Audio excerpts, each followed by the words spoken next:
if I had to choose one thing, gosh, one thing.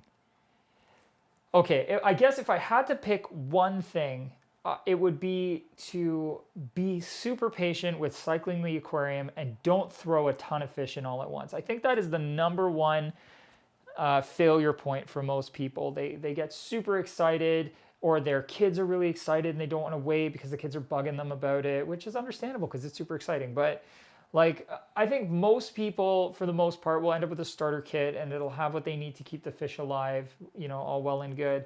But the one thing I think people mostly mess up with is just adding too many fish too fast, or just adding fish too quickly, period. So yeah, it would be to be patient, let the aquarium cycle, then add fish slowly. Slow and steady wins the race. I think a lot more people would find success their first time around if they did that. Solid. It's tough because there's so many good things to talk about, like staying on top of maintenance and picking fish that are suitable for that size tank and doing the research first. And like, there's all kinds of, but I think that's in all the time, that's where I've seen the most failures. Now, what's the biggest aquatic mistake that you've ever made that you remember? I've made all of them. I've made every aquatic mistake there is, basically. Okay.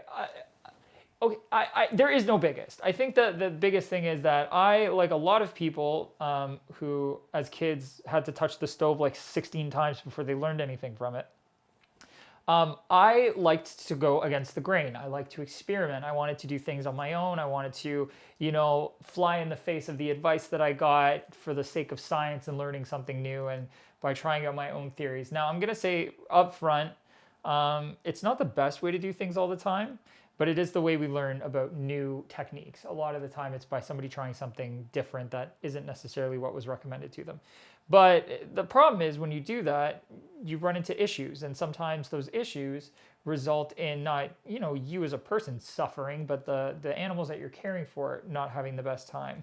Now, like any hobbyist out there, in all of my years and years and years of, you know, being around fish and keeping fish, whether it's through proxy because it was my dad's tank, or whether it was my own tank, I've lost fish.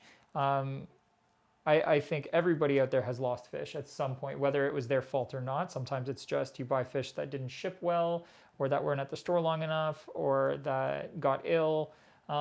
You know, whatever it is, like, you end up losing fish, and I am definitely not immune to that. So I had a bad habit of trying to do things that weren't recommended. So at one point, and this is, I think, the first big kind of boo-boo that I made, I had a 20-gallon long that was given to me. This was, again, very soon after I'd got my very first job at Big Al's.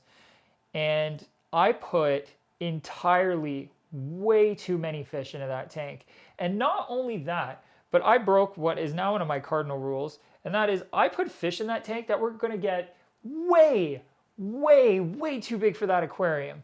So just some of the fish that I remember putting in this tank, I had a polypterus in this tank.